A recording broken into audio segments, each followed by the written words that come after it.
هلو، مرحب بيكم. ازيكم؟ عاملين ايه؟ يا رب دايما تكونوا بخير وصحة وسعادة وسلامة. النهاردة هنعمل بيقول عنك ايه بينه وبين نفسه، وهو قاعد كده بينه وبين نفسه بيقول عنك انت ايه. عندنا بالاحرف وبالاحجار. نغمض عينينا كده ونشوف الحجر ده مع ده او الحرف ده مع ده. نفتح عينينا. ايوه، مجموعة الحروف دي أو دي، مجموعة الأحجار نحطها كده. مجموعة الحجر الجرين فلورايت دي، أو أول حرف من اسم الشخص اللي في بالك. حروف هسيبها لك في الديسكريبشن بوكس وفي أول تعليق مثبت. أو مجموعة الحجر الأباتايت الأزرق، هو لونه أزرق كده أباتايت. هوريك كمان الحجر التاني، أو أول حرف من اسم الشخص اللي ببالك. الجرين فلورايت أهو أول واحد،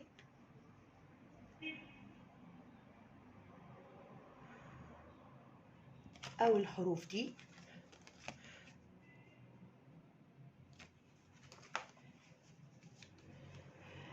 أو الحروف دي، أو الحجر ده الأباتايت الأزرق.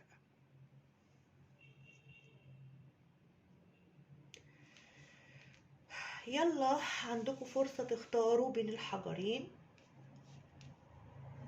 ويا ترى بيقول عنك ايه بينه وبين نفسه. هو قاعد كده مع نفسه، يا ترى بيقول عنك ايه. هناخد هنا النهاردة من الكوتشينة دي، هنقسمها برضو، ونعوزنا كلارافاي هناخد من كوتشينة تانية. ده لو عوزنا هنقسمها عشان ما تبقاش الطاقات مقاربة لبعضها.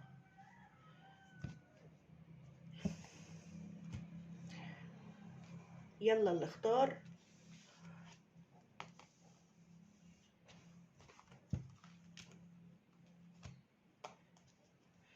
اختاروا بقى كمان بالحدث. هو انا عارفة ان الاحجار قريبة من بعض، ولكن عايزة اقولك ان ده اخضر وده ازرق. هو ممكن يكون مش باين في الكاميرا قوي، ولكن الاباتايت اللي بيحب البحر قوي، الاخضر اللي بيحب النيل والحاجات اللي هي كده اختاروا يلا. مش عارفة ابدأ بايه، بس انا هبدأ بالمجموعة الاباتايت الازرق. يلا نشيل ده. مرحب بيك اللي اختار الحجر الاباتايت الازرق. هحطه لك هنا عشان تشوفه، واحط لك الحروف هنا برضو عشان تشوفها. اهي حروف اهي. اول حاجة هناخد طاقتك وطاقة الشخص اللي في بالك، وبعد كده هنشوف هو بيقول عليك ايه بينه وبين نفسه. انت ايه؟ انت ذا هانجد مان. واو عايزة اقولك ان انت حد روحاني جدا. ممكن تكون حسيت انك انت مؤخرا فكيت تعلق بهذا الشخص، لان هنا الهانجد مان شخص معلق، ولكن بيقدر يفك نفسه على فكرة وينزل، لانه مش مربوط من رجليه او مش معلق بهذه الطريقة. عايزة اقولك كمان ان انت شخص ممكن تكون اكتشفت حقائق معينة عن هذا الشخص، خلتك يجيلك تفتيحة عين وتقدر انك تفك التعلق بيه بسرعة. عايزة اقولك كمان ان انت حد مختلف جدا عن باقي الاشخاص حواليك. ممكن تكون حد نوراني، وممكن تكون بتشع طاقة نور وممكن تكون حد روحاني جدا ليك في العلوم الماورائيات. عايزة اقولك ان انت حد مختلف جدا جدا عن كل الناس حواليك. ممكن تكون حد ذو حكمة كبيرة او بتنظر للامور بشكل مختلف عن بقية الاشخاص. كمان بتحس انك انت ضحية هذا الشخص او ضحية هذه العلاقة في يوم من الايام. يعني انت ما فضلتش ضحية، انت طلعت من دور الضحية واصبحت شخص تعي ما تقوله وتعي ما تفعله. عايزة اقولك حاجة، ان انت ضحيت كتير في العلاقة دي مع الشخص ده. حسيت ان انت ما بتاخدش شيء معين منه، او حسيت ان ما بقاش فايدة من التضحية، فانت رجعت تاني عدلت حياتك او اتزنت في الوقت الحالي.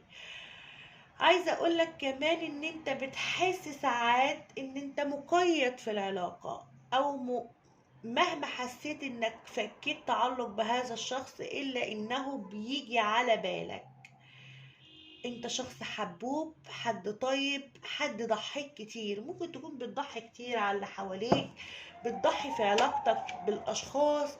ممكن تكون كمان، يعني كل السيناريوهات دي قدامي. ممكن تكون كمان كانت وجهة نظرك بشكل معين على هذا الشخص، ولكن رجعت غيرت وجهة نظرك فيه. يعني بعد ما كنت فاكر ان الشخص ده انت ما تقدرش تعيش من غيره، انت لا، انت قدرت تتحدى نفسك وتتحدى الظروف وقدرت تعيش من غيره. الكارت ده بيقول لي كده، الايس اوف بنتكل، انت حد طيب جدا ومعطاء وكريم. ممكن تكون كنت بتساعد هذا الشخص، بتساعده على النماء، على الرقي. ممكن تكون في بينك وبينه شيء مادي، او انت ساعدته في ماديات، او انت ضحيت كتير في علاقتك معاه عشان العلاقة تفضل واقفة على رجلها. ممكن تكون دعمته كتير ماديا. اللي مش في السيناريو ده يا جماعة يبقى الطاقة دي مش ليه والقراءة دي مش بتاعته. اللي مش في السيناريو ده، انا عندي ناس ضحت جدا مع هذا الشخص ماديا ومعنويا وكل شيء، وضحت عشانه كتير، وفي الاخر وفرت عطائها على نفسها. انت مين؟ انت الكوين اوف كابس، انت الحب اللامشروط، انت كنت بتلعب دور الام او الاب في العلاقة. يعني ممكن تكون بتصرف على هذا الشخص، ممكن تكون بتديله من طاقتك ووقتك، وبتدعمه ماديا ونفسيا. ممكن تكون كمان العلاقة دي زي mother and son. في ناس معينة بتخش تغير القراءة، بتبقى المفروض تاخد بالحرف وبتاخد بالحجر، ففي ناس بتخش تدخل تغير لي القراءة وهي طاقتها في المجموعة التانية. ولكن الناس اللي هنا محدودة جدا انها دعمت الشخص ده ماديا، وقفت جنبه ماديا ومعنويا وبكل الطرق. انت مين؟ انت النايت اوف كابس. والله كروتك قوية جدا، الهنجد مان، الايس اوف بنتكل، الكوين اوف كابس، نايت اوف كابس. انت حد رومانسي، حد طيب، حد معطاء، حد كريم، حد حبيت هذا الشخص حب كبير جدا. ولكن انت حسيت في وقت من الاوقات ان الحب ده بلا امل، وانك مش هتقدر تدي الحب تاني للشخص ده. ممكن تكون دعمته فعلا ماديا ودعمته معنويا وكنت بتديله كتير وضحيت كتير معاه في العلاقة. ممكن تكون اتنازلت عن بعض حقوقك مع هذا الشخص. لو انت كنت حاطط زوج في مخك، او انت كنت حاطط حد بتشتغل معاه، او حاطط حد معاك مثلا في الدراسة، في الجامعة، في حتة معينة معاك في مكان، انت كنت بتديله. يعني مثلا لو انت معاه في الدراسة كنت بتذاكر له، بتديله معلومات اكتر عن الدراسة، بتساعدوا بعض، بتدعمه. لو انت مثلا معاه في شغل كنت بتقوم بالشغل بتاعه او بتعلمه يشتغل ازاي. او انت لو كنت انت معاه في جواز فانت كنت سند وظهر لهذا الشخص، بيسند عليك ماديا ونفسيا ومعنويا. وشرط المادية عشان تبقى دي طاقتك يا جماعة، الشرط ان انت كنت يعني بتجيب له ممكن هدايا، بتعمل له حاجات كتير، بتديله فلوس، بتصرف عليه. انا شايفة ده في القراءة، يعني انا شايفة السيناريو ده. اللي مش في السيناريو ده ياخد المجموعة التانية. طيب الشخص ده، واو، السكس اوف سورد، الشخص ده رحل عنك، الشخص ده ساب العلاقة ورحل. ممكن يكون في بعد بينك وبينه في المسافة، ممكن يكون بينك وبينه فرق في البلاد، يعني ممكن يكون في سفر بينك وبينه في الحتة اللي انت فيها، هو بعيد عنك في المنطقة. ممكن يكون كمان هو غير وجهة نظره بعد ما انت اديته ظهرك وفكيت تعلق بيه، يعني هو غير وجهة نظره في العلاقة. الشخص ده كمان ممكن يكون عنده طرف ثالث، حد مختلف عنك بكل الطرق، حد كمان مختلف في تفكير. انت كنت طالع لي الهنجد مان حد روحاني جدا، اما الشخص ده حد عقلاني جدا وبيفكر في مصلحته اولا وبيفكر في الماديات. هو مين؟ ذا تشاريوت. هو حد مختلف عنك وبيحس ان انت لو في بينك وبينه شغل، دراسة، عمل ما، بيحس ان انت الشخص اللي بتكمل له الحتت الناقصة في حياته، وانك انت عجلة الحظ بالنسبة له. زي ما قلت لك، انت كنت بتدعم هذا الشخص ماديا او كنت بتقف تسنده. يعني لو هو عيان تعمل له مثلا أكلة حلوة وتبعتها له، لو هو مثلا مش معاه فلوس تبعت له فلوس، لو هو مثلا يعني في شيء معين انت كنت بتديه لهذا الشخص بلا حدود. وانت عشان كده حسيت ان بعد ما انت سبت هذا الشخص ان انت كنت ضحيته او ضحيت كتير في العلاقة دي، او ساندته كتير او اديته كتير بطريقة معنوية. ليه؟ لان طاقته تجاهك ايه؟ ذات شاريوت وعجلة الحظ، الويل اوف فورشن. ده معناها ان انت ساندته كتير، انت الحظ بالنسبة له، انت الفرصة اللي ربنا جابها له عشان يصلح من نفسه ومن حياته. الشخص ده كمان تفكيره عقلاني، تفكيره كله في العمل. لو في ممكن يكون في بينك وبينه شغل او شراكة عملية، او هو حاسس ان انت بتكمل له الحاجات اللي عنده، بتكمل له النواقص، الفوارق في حياته. لو مش انت في السيناريو ده خد المجموعة التانية. السيناريو ده ان انت كنت بتدعم هذا الشخص ماديا قبل كمان معنويا. طاقة العلاقة في انت عندك تفكير سلبي انك انت تقرب تاني من هذا الشخص، وجعلت حب هذا الشخص في قلبك وقعدت قفلت قلبك. هو عنده تفكير ان انت مش ممكن تديله اي فرص تانية، وان هو بعد ما رحل وسابك بيبص عليك دايما وبيتذكرك، ولكن عنده تفكير سلبي انك ممكن تقبله او ممكن حتى تبذل مجهود انت كنت بتبذله قبل كده عشان.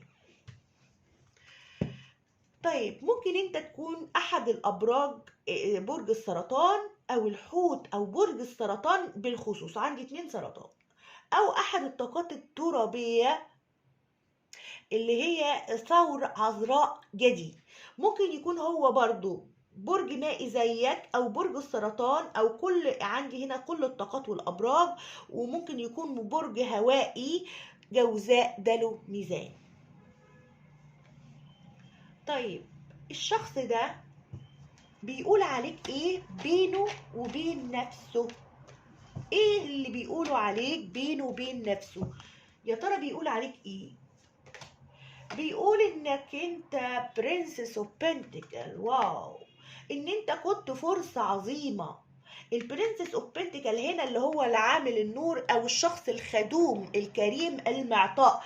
انا زي ما انا قلت لك اكترية الناس اللي اختارت المجموعة دي هيبقى كان بتساعد الشخص ده ماديا بتصرف عليه، بتجيب له حاجات، بتجيب له هدايا، بتعمل له مثلا تذاكر معاه لو هي معاه في دراسة، لاني عندي ناس هنا سناجل وممكن يكونوا مع بعض في دراسة او حتى مع بعض في عمل، وبيحللوا حاجات، بيفهموا معلومات. في هنا علاقة فيها تعاون، فيها مثلا دعم مادي ومعنوي وكل شيء. بيقول عليك ايه؟ ان انت كنت الداعم الوحيد لهذا الشخص، وانك انت حاجة وقعت له. بيقول انك انت ان هو خسر كل الدعم اللي انت كنت بتدعمه له في يوم من الايام، وان هو ندمان جدا عليك. الفايف اوف بنتيكل، وخسر كمان حتى مش عنده الفايف اوف كابس، لا عنده الفايف اوف بنتيكل، يعني كمان خسر عفوا خسر كمان الماديات اللي كانت بتدخل له منك. بيقول عليك كمان ان انت كنت ملاكه، وانك انت صبرت عليه كتير وضحيت كتير في العلاقة دي، ولكن انت الان اتزنت في العطاء وجعلت عطائك لنفسك، وانك انت مش هتضحي تاني في العلاقة دي، ولا هترجع تاني تديله اللي هو كان بياخده منك قبل كده. هو بيقول كده. بيقول ايه؟ بيقول ان هو بيقول عليك انك انت قعدت في محاسبة كبيرة للنفس، تحاسب نفسك على كل شيء اديته لهذا الشخص في علاقتك معاه.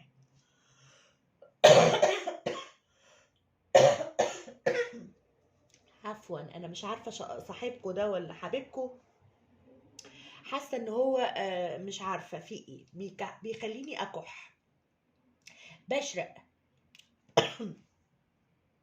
هو حاسس انك انت أقمت الحد عليه، إنك أنت كمان اتولدت من جديد، عندك ريبريس، إعادة ولادة من الأول وجديد في نظرتك أو وجهة نظرك لهذا الشخص. أنت غيرت وجهة نظرك فيه. يعني الهنجد مان في أي طارو تاني بيبقى بالوضع ده، معلق من رجله ماشي، وبيبص كده بوجهة نظر مختلفة عن الناس. لما يجيلي هو كده يبقى معناها ان هو قادر انه يفك تعلق بالشخص، وكمان بيغير وجهة نظره، بقى بيشوف الاشياء بمنظورها الصحيح. عشان كده هو بيقول عليك بينه وبين نفسه انك انت عملت اعادة ولادة لنفسك من الاول وجديد. ممكن تكون قعدت مع نفسك، جالك صحوة روحية وتفتيحة عين على انك ضحيت كتير في العلاقة دي، او انت اديت كتير في العلاقة دي وما خدتش اي شيء مادي او معنوي، وساندته كتير، كنت في ظهر هذا الشخص. لما جالك التفتيحة العين دي وجالك إعادة الميلاد من الأول وجديد، غيرت وجهة نظرك فيه، بقيت شايف الشخص ده بطريقة مختلفة عن السابق. خد معاك برج العذراء، طاقات ترابية، عندك طور عذراء جدي، عندك كمان برج القوس وبرج القوس. طيب بيقول عليك ايه بينه وبين نفسه وهو قاعد كده مع نفسه؟ بيقول ايه يا ترى؟ بيقول بص، بيقول ان انت اشتغلت جدا على نفسك، وان انت ممكن تكون عندك حيوان اليف في البيت بتحبه او بتقعد طول الوقت معاه. وبيقول ان انت اشتغلت جدا على نفسك، وبعد ما كنت ضحية لهذا الشخص انت اصبحت متحكم في نفسك، انسان كمان بتمشي بالعقل اكتر من ما بتمشي بالعواطف. كمان كونت نفسك ماديا من الصفر، وكنت شخص عصامي بنى نفسه بنفسه. عندي هنا كمان بيقول ان انت ممكن تكون حد ارتبطت بشخص اخر، او عندك زواج في الوقت الحالي مع شخص اخر. بيقول عليك ايه كمان؟ انك انت حد شاطر جدا عمليا وشاطر جدا في تجميع الفلوس، وبتعرف ازاي تجمع القرش اللي انت بتتعب فيه. بيقول كمان عندك، واو ده شايفك حلو قوي، يعني بيقول عنك ان انت الكينج اوف بنتيكل والكينج اوف كابس. بالرغم من ان حبك الزائد لاي حد، يعني انت كنت طالع لي بالكوين اوف كابس، وهو هو بيقول عليك ان انت الكينج اوف كابس. ده دليل على ايه؟ ده دليل على انك انت كنت بتعطي الشخص ده بدون حساب. الكوين بتاعتي بدون حساب، حب لا مشروط، وحبها حزين، واخر ما بتعطي بتروح سحب عطائها وتقعد قافله كاسها، يعني بتزهد في الحب، ما بتبقاش عايزه تحب تاني او تدي فرصه تاني للشخص. لما هو يقول عليك ان انت الكينج اوف كابس، معناها ان انت عارف انت مش زي الكوين، انت اصبحت الكينج. ازاي؟ ان انت تعرف امتى تدي وامتى تاخد، وامتى تحاسب الشخص او ما تعبرلوش، او امتى تمسك مشاعرك. الكينج ناضج شوية اكتر عن الكوين. الكوين بتزهد وتقفل قلبها في الاخر او تقفل كاسها، لكن لا، انت بقيت الايه، بيقول ايه، ان انت الكينج عارف امتى بتدي وامتى تاخد وامتى خلاص، يعني انت اتلسعت من الشوربة، فبقيت انت حريص حذر. مش هتعمل العملة الأولى إن أنت تدي كتير وعطائك يبقى ببذخ وتضحي في العلاقات. هو شايف كده أو بيقول عليك كده بينه وبين نفسه. خد معاك برج العقرب وبرج الجدي. بيقول إيه كمان؟ بيقول بص، ده تاني مرة يقول إنك أنت البرنسس أوف بنتكل، هو البيج أوف بنتكل. بيقول ايه؟ بيقول ان انت كنت الداعم ليه، وان انت كنت اديته بلا حساب، ولكن بص انت كنت بتديله زمان كده بدون حساب، وعامل النور وفي ايديك البنتكل اللي هي الوان بنتكل. ولكن دلوقتي انت شاطر جدا، عارف تقف حتى على رجل واحدة، متوازن وقادر ازاي، وماسك البنتكل في ايديك ومش عايز تدي الا اللي يستحقها. هو بيقول كده بينه وبين نفسه ان انت اتقرصت منه، اتعلمت في العلاقة دي. هو بيقول كده. بيقول ايه كمان؟ بيقول واو ان انت حد جذاب جدا. ممكن تكون ما بتكلمش هذا الشخص او بعدت عنه، ولكن انت بتحس بتواصل روحي قوي. ممكن يكون كمان بيقول انك انت مفعم او بتعرف تاخد القرار الصحيح في الوقت الصحيح، انك انت لما بتاخد قرار وتنفذه لا ترجع فيه ابدا، وانك انت حد ذو كبرياء عالي. بص كده صورة الشخص ده، مناخيرها في السماء، رقبتها طويلة، يعني شامخة. انت حد ذات شموخ، تضحي وطيب وحنين، ولكن لما تقرر انك تسحب عطائك من هذا الشخص عندك كبرياء وعزة نفس وما بترجعش في قراراتك. هو شايف انك انت بيقول عليك كده بينه وبين نفسه. بيقول ايه تاني بينه وبين نفسه عليه؟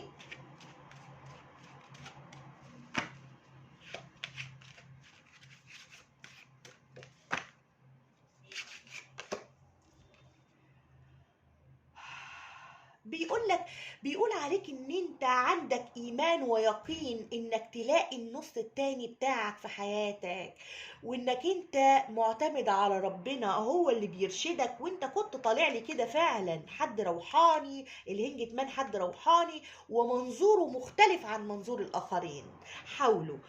بيقول ايه؟ بيقول ان انت ساعدك الحظ كتير بايمانك انت، ان انت تكون نفسك ماديا، وان انت شاطر جدا في عملك لو انت عندك عمل، او شاطر في دراستك لو انت عندك دراسة، وشاطر في حياتك انك بتعرف بالايمان ان انت تبذل مجهود كويس جدا وبتسيب وتتوكل على الله. انت حد متوكل على الله لانك انت صاحب ايمان قوي.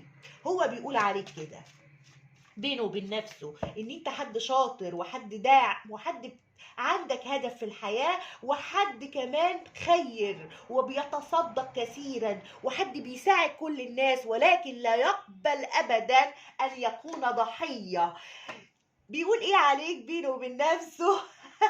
انك انت دايما في بحث مستمر، انك انت دايما بتتساءل عن هدفك في الحياة، وانك انت لا تتكاسل، لا تتغافل، ولا تعبث ابدا في حياتك. حياتك قايمة على اهداف وانت عارفها، ولازم تتحققها بالايمان وبالصبر. هو بيشوف كده انك انت، بيقول عليك بينك وبين نفسك ان انت شخص طيب جدا، وحد عنده ايمان عميق بالله، ودايما بيتساءل على سبب وجوده في هذه الحياة، وانك انت شخص بتساعد الناس كلها، وحد ممكن تكون بتقرا طاره، او ليك في العلوم الماورائية، او حد روحاني جدا، ممكن يتبعوا ناس معينة، او بيتبعوا اشخاص وبياخدوا من نصيحته. وانت دايما في بحث مستمر، لا تتوقف، انت دايما في معرفة مستمرة، بتبحث، بتذاكر، عايز تعلى اكتر. يعني لو خدت الماجستير تبقى عايز تاخد الدكتوراه، لو خدت حاجة معينة تبقى عايز تاخد حاجة شيء معين تاني. انت لا تتوقف عن البحث، انت لا تتوقف. هو بيقول كده عليك بينه وبين نفسه. لو عجبك القراءة خد معاك أبراج طاقات هوائية وبرج العذراء كان. لو عجبتك القراءة يا ريت تعمل لايك، وما تبخلوش باللايك يا جماعة لو حسيتوا ان القراءة دي انطبقت معاكم. لو عجبك القراءة يا ريت تعمل لايك، ما تنساش تفعل زر الجرس عشان يجيلك مني كل جديد. وفي النهاية دي قراءة عامة، خد ما لك واترك ما ليس لك. انا ما قسمتش، ماشي، بس احطها تاني، مش عايزة الكوتشينة تبقى ناقصة.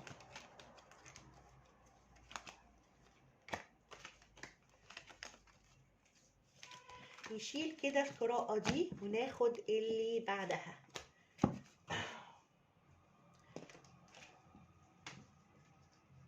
هلو، اللي اختار الحجر ده اللي هو الجرين فلورايد،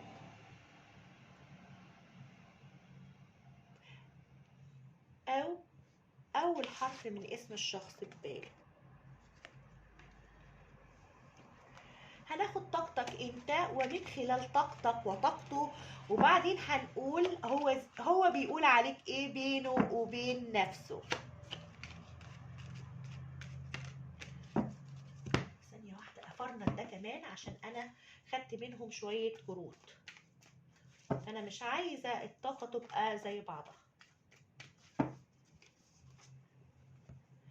انت طاقتك ايه دلوقتي؟ تعال احط ده كده عشان تشوفوا طاقتك ايه دلوقتي.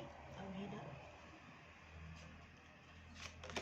واو، ممكن تكون منطلق الآن، ممكن تكون خارج في نزهة معينة مع أصحابك أو مع أسرتك، ممكن تكون بتعيش رحلة معينة، أو أنت منطلق الآن، ممكن تكون بتتفسح، بتخرج، منطلق مع أصحابك، منطلق مع ناس حواليك، ممكن تكون كمان سافرت في حتة معينة، أو بتتفسح يعني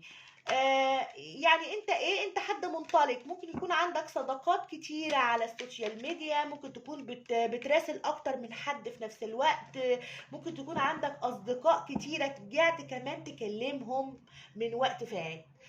انت 3 اوف كابس، يعني حد مرح، حد طيب، حد حبوب، حد كمان مرح جدا وخفيف الدم والظل، وحد كمان عنده اصدقاء كتير، وممكن تكون في علاقة ثلاثية. انت مين؟ التين اوف كابس، ممكن تكون طالع رحلة مع الأسرة، أو مجتمع كده مع أولادك، عندك أولاد أو أسرة كبيرة، ممكن تكوني أم وعندك أولاد بتقعديهم جنبك ومع الأب، هكذا. أنا معرفش أنت حاطط مين في مخك، ولكن ممكن تكون حاطط زوج في مخك، أو حاطط حد غير الزوج في مخك. انت مين؟ الكينج اوف بنتكل، انت حد متزوج وباين لي في كل الصورة، وعندك أسرة وانت لاممهم حواليك، لكن في حين من الأحيان بالرغم مرحك وبالرغم سعادتك وبالرغم راحتك، إلا إنك ساعات بتحس نفسك وحيد، أو لوحدك، مع إنك متزوج يا اللي بتسمعني. انت مين الفايف اوف سورد؟ ممكن تكون انت في عندك خناقات في محيطك او شيء معين، يعني عندك في سيناريو، اتنين سيناريو. في ناس عندها خلافات وخناقات في المحيط بتاعها، بتتخانق مع الاسرة، مع اصدقائها. وفي سيناريو تاني ان انت خارج مع اصحابك واسرتك وبتنعم بالسعادة. عايزه اقول لك حاجه، في سيناريو عندي بيقول لي ان انت حد مستقر في زواج، وحد ممكن تكون عندك اصدقاء كتير على السوشيال ميديا، او انت دلوقتي خارج سعيد في رحله بتعمل حاجات معينه فيها مشاركه. بالرغم من كده الا انك بترجع تقعد لوحدك، او بتبقى زعلان او حزين على شيء معين، او انت عندك شوية صراعات داخلية جوه نفسك، خناقات كده، في خناقة جوه قلبك وعقلك، وفي اختلاف شديد بين قلبك وعقلك في شيء معين عندك انت. طيب الشخص اللي ببالك، واو ذا ستار. عايزه اقول لك الشخص اللي في بالك ده دايما يطلع لي الستار المجموعه دي. طيب الشخص ده حد مشهور، حد معروف، حد عنده طاقات من الشفاء. التو اوف وند بيقول لي ان هو شخص دايما يراقبك، دايما بيراقبك، دايما بيبص عليك، دايما حاطط عينه عليك، دايما حطك في خطته المستقبلية. الشخص ده ممكن يكون مختلف عنك، ممكن يكون بينك وبينه انفصال في الوقت الحالي، او بعد في المسافة، او بعد نفسي. ذا لورد، الشخص ده لو بيعاملك هيبقى بيعاملك برسمية. في ناس هنا كانت حطت زوج في دماغها، او حد ممكن تكون انفصلت عنه، زوج منفصل عنه. وفي كمان عندي هنا في حد حطت ناس معاها في العمل، او رئيسها في العمل، او بيجمعها وبين الشخص ده عمل او علاقة رسمية. او الشخص ده بتحسه مسيطر على نفسه تجاهك، مسيطر على نفسه، مش عاوز يعبر لك عن مشاعره حتى في بعده عنك. الشخص ده ايه؟ شخص منهار، منهار دلوقتي في الوقت الحالي، حاسس بانهيار شديد في قلبه من ناحيتك. عايزه اقول لك ان الطاقتين دول طاقته هو تجاهك.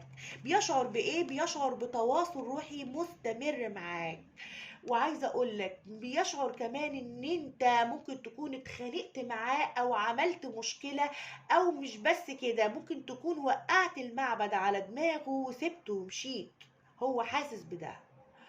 طيب هو ايه؟ هو حد مسيطر جدا على مشاعره، حد مسيطر على انفعالاته، حد كمان كان بيعاملك برسمية قبل ما انت تهد المعبد وعلى دماغه وتمشي.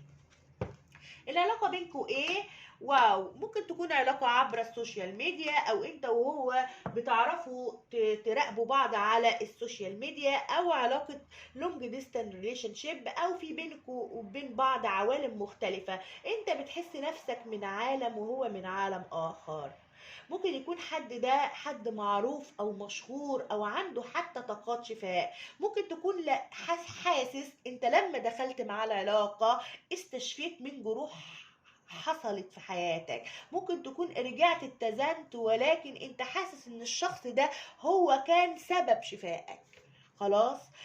طيب ممكن انت تكون احد الابراج المائية، سرطان، حوت، عقرب، او احد الابراج المائية برضو.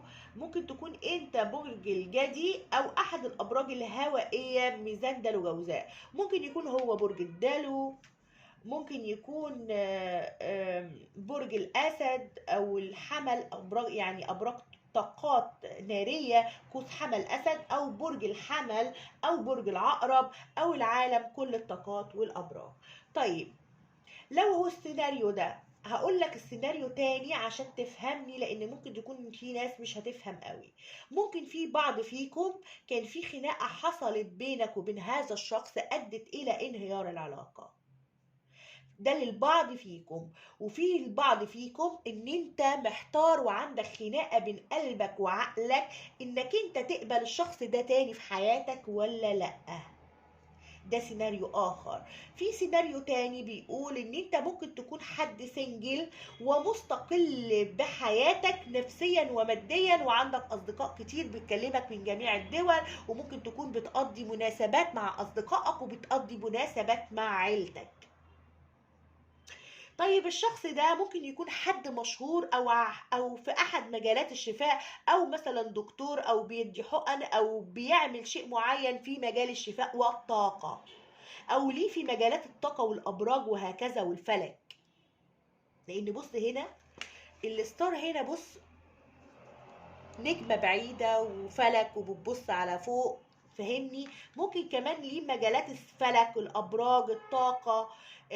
ممكن يكون كمان تعبان في الوقت الحالي أو بيستشفى من أشياء حدثت بينك وبينه، لأن كان في البعض فيكم في خناقات حصلت بينك وبينه، وفي انهيار كبير في العلاقة دي. في كمان بعد بصمت في العلاقة دي، في بعد نفسي قبل ما يكون بعد على مسافات.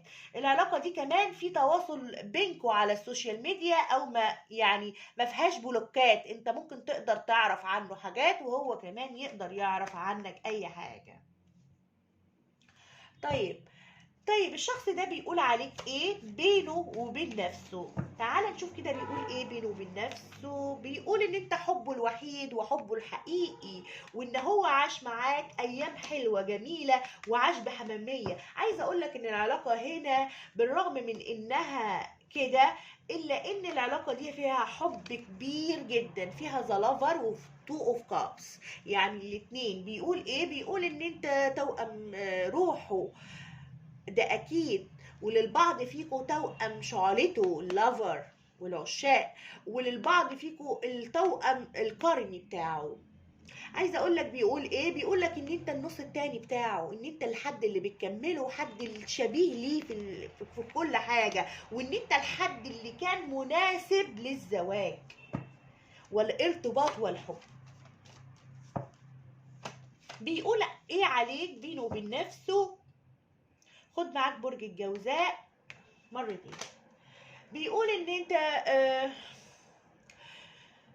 بيقول ان انت شخص وقفت في مكانك، وانك انت مش عاوز تعمل اي خطوة تجاهه، وانك انت عندك عند كبير وتكبر بانك تعترف باخطائك في العلاقة دي. هو بيقول كده بينه وبين نفسه، وانك انت بتقول اللي عايزني يجيلي، انا مش هروح لحد، خلاص انا واقف مكاني، بركز على نفسي وعلى هدفي المادي انا واستقراري وسلامي النفسي. بيقول ايه؟ بيقول زمون، بالرغم من انك عندك مناسبات وبتحضر حفلات وبتحضر حاجات مع اصحابك او مع العائلة لو انت متزوج وحطيت حد غير الزوج في مخك، بيقول ان انت مختفي عنه بكل الطرق، وانك انت عندك مخاوف كبيرة جدا في عقلك انك انت تدخله حياتك مرة اخرى، لانه وجوده في حياتك بيعمل لك صراع داخلي، وانت ما صدقت تتزن او تحس بالسلام النفسي. بيقول ايه كمان؟ بيقول ان انت هو صنعت حدود بينك وبينه، وحطيت بعد نفسي كبير بينك وبينه، وانك انت تجنبته بقى على هامش حياتك، وانك انت طردته بره حياتك، وانك انت وقفت لنفسك وقفة كبيرة جدا، وقدرت تضع حدود بينك وبين الاشخاص المزعجين او الاشخاص الذين جعلوك تشعر بعدم الاستقرار وعدم السلام النفسي، وان انت حالف اي حد هيدخل حياتك لازم تكون في ريبة وحذر انك انت ما تعملش اخطاء العلاقات السابقة. هو كده بيقول بينه وبين نفسه ان انت كمان متأهب، وانك انت حريص جدا، وانك انت مستنيه يرجع عشان توري له شيء معين، انك انت خلاص نسيته او ان انت بعدت عنه نهائي، بس انت مستني تاخد حقك من هذا الشخص بطريقة او باخرى، حتى لو مش هتقبله في حياتك. حاسس ان انت ممكن تعمل فيه انه يقرب منك، فانت تديله الامان او تخليه يحس بالامان، وبعدين تسحب نفسك نهائي وتكون انتقمت منه بهذا الشكل. هو بيقول عليك كده بينه وبين نفسه، بالرغم من انه بيحبك جدا وشايفك انت الشخص المثالي، الا انه خايف، يعني حاسس انك خايف منه جدا وخايف انك تقربه حياتك. طيب بيقول ايه بينه وبين نفسه؟ خد معاك كمان برج العذراء وبرج السرطان وطاقات نارية حمل قوس اسد.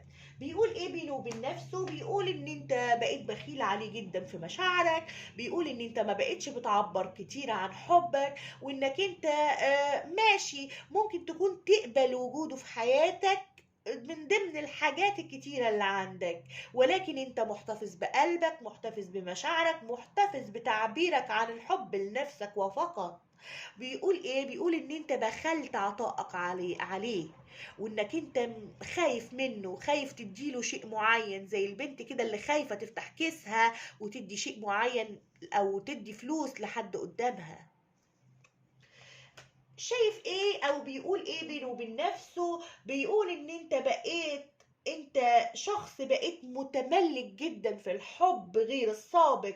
انت كنت زمان منفتح في الحب وعطاء، لكن دلوقتي لا، بقيت عندك حب امتلاك، لا يبقى الشخص معاك قلبا وقالبا، لا اما تبعد عنه وما تعبرلوش، ولكن تسيبه بطريقة ما يعرفش هو انت عايزه ولا لأ، وتحتفظ بكل مشاعرك لروحك. بيقول ايه؟ بيقول زي القراءة الأولى temperance، بس طلع لي هنا من البيجان واي التمبرانس، ان انت اتزنت دلوقتي، وان انت عارف امتى تدخل العلاقة وتتزن فيها، ويبقى الأخذ على قد العطاء.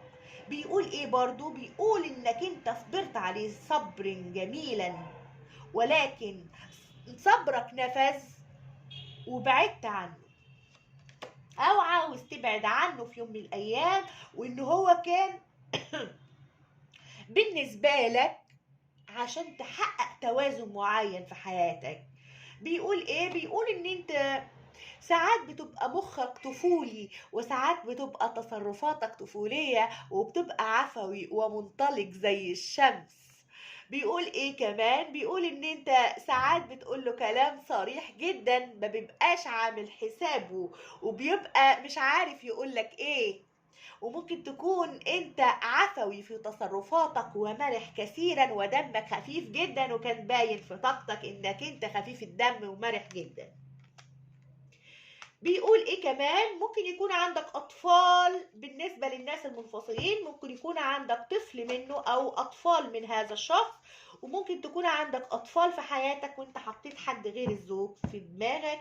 ولو انت سنجل وهو سنجل، بيقول عنك ان انت بريء جدا وعفوي وطفل، يعني انت بداخلك شخص، يعني انت بتبان شخص ناضج، بتبان الكينج اوف بنتيكال وبتحكم بالعقل وهكذا. وانت طاقتك تجاهه الكينج اوف بنتيكال، انت يعني لسه ناجل فقط ان انت طالب منه استقرار وزواج، وعندك صراع داخلي تعمل ايه في العلاقة دي، او تسيبه ولا تمشي ولا تبعد ولا تقرب منه وهكذا.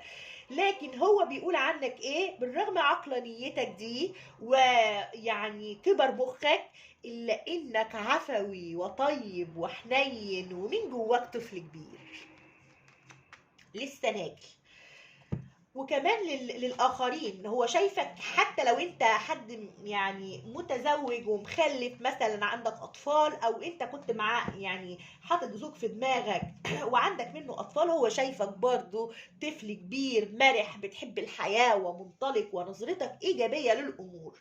طيب بيقول عليك ايه؟ بيقول ان انت هترفضه ده اكيد، وهو حاسس بده من اول ما شفنا الطاقة دي، انك انت خلاص يعني مش عايز تعبر له عن حبك، وهو خايف انك انت تفتح قلبك كده وتديله حب تاني او تديله فرصة اخرى، وهو حاسس بده ان انت زهقت منه، مليت وقفلت قلبك عنه ومش عايز منه ولا هو ولا غيره. هو حاسس ان قفل قلبك عن الحب. بيقول ايه؟ بيقول انك انت زهدته، وانك انت مليت منه، وانك انت اصبحت لا تبالي الحب ولا القرب ولا الحنان ولا اي شيء، وان انت كمان بيتعرض عليك عروض اخرى ولا تقبلها. هو بيقول عليك كده بينه وبين نفسه. طيب خد معاك برج الاسد. برج ممكن تكون انت كمان برج الاسد او برج القوس او احد الابراج الترابيه، ثوره عذراء جدي، او بالذات الابراج المائيه. بيقول ايه عليك بينه وبين نفسه؟ كويس ان القراءات اختلفت. القيمه الذاتيه، هقول لك، بيقول ان انت عرفت قيمه ذاتك في العلاقه دي، وان انت عمرك ما هتتنازل عن حاجات معينه في العلاقات، وان انت رؤيتك للعلاقات تغيرت، وان انت عرفت قيمة نفسك خلاص، ومش هتبهدلها تاني معاك، ولا هترجع تطارد زي زمان، وهتبقى انسان متزن، لانك من جواك انسان متزن، ولكن انت كنت بتجري ورا هذا الشخص في فترة معينة من حياتك، وان انت مش هتقبل تعمل اللي انت كنت بتعمله زمان، ان انت غيرت وجهة نظرك كمان في الامور، وعرفت قيمة نفسك كويس، وعرفت ايه الشخص اللي بيحبك، هو ده اللي ممكن تفتح قلبك وتديله قلبك، ولكن برضه هتبقى متملك وغيور في الحب، لا يبقى الشخص معاك قلبا وقالبا، لا اما هتبعد عنه وتسيبه طالما ما حسسكش ان هو له قيمة، ان انت ليك قيمة عنده. يعني انت ايه، مش هتذل نفسك تاني بعد كده لاي حد في حياتك. هو بيقول عليك كده بينه وبين نفسه. بيقول عليك ايه؟ بيقول ان انت هترفضه اكيد لو هو جه يقرب منك.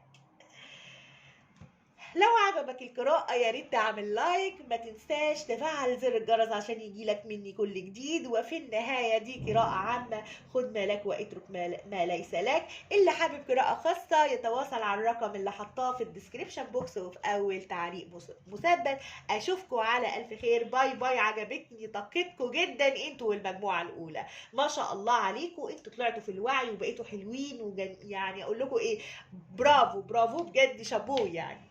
باي باي.